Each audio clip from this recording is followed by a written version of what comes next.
এবার রাশিয়ার president Vladimir পুতিনের ওপর ক্ষোভ ঝেড়েছেন যুক্তরাষ্ট্রের প্রেসিডেন্ট ডোনাল্ড ট্রাম্প।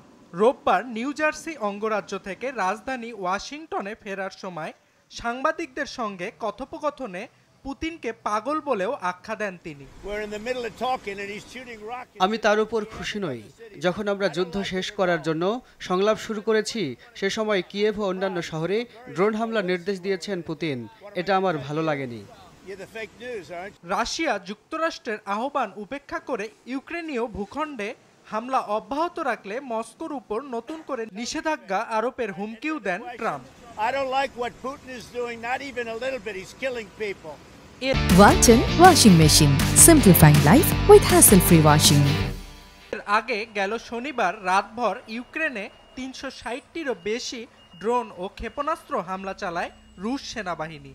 এতে অন্তত ১২ ইউক্রেনীয় নাগরিক নিহত হয়। প্রায় ৩.৫ বছর ধরে চলা রাশিয়া ইউক্রেন যুদ্ধে এটি রুশ বাহিনীর সর্ববৃহৎ ড্রোন হামলা বলে দাবি করেছে একাধিক আন্তর্জাতিক গণমাধ্যম। হামলার প্রতিক্রিয়ায় ইউক্রেনের প্রেসিডেন্ট ভলোদিমির জেলেনস্কি বিশ্ব নেতাদের রাশিয়ার ওপর চাপ প্রয়োগের আহ্বান জানিয়েছেন। На все це потрібна реакція. Жорстка. এদিকে সমঝোতা অনুযায়ী গেল ২৩ থেকে ২৫ মে ইউক্রেন ও রাশিয়ার মধ্যে সর্ববৃহৎ বন্দি বিনিময় সম্পন্ন হয়েছে। এ সময় ইউক্রেনের কারাগারে বন্দি প্রায় ১০৩৫ জন রুশ সেনাকে মুক্তি দেয় জেলেনস্কি প্রশাসন।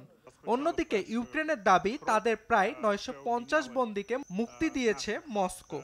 গেল ১৬ মে তুরস্কের ইস্তানবুলে বৈঠকে বসেন দুই দেশের প্রতিনিধিরা।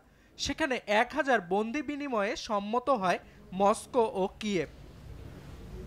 অর্ণব প্রসাদ, RTV।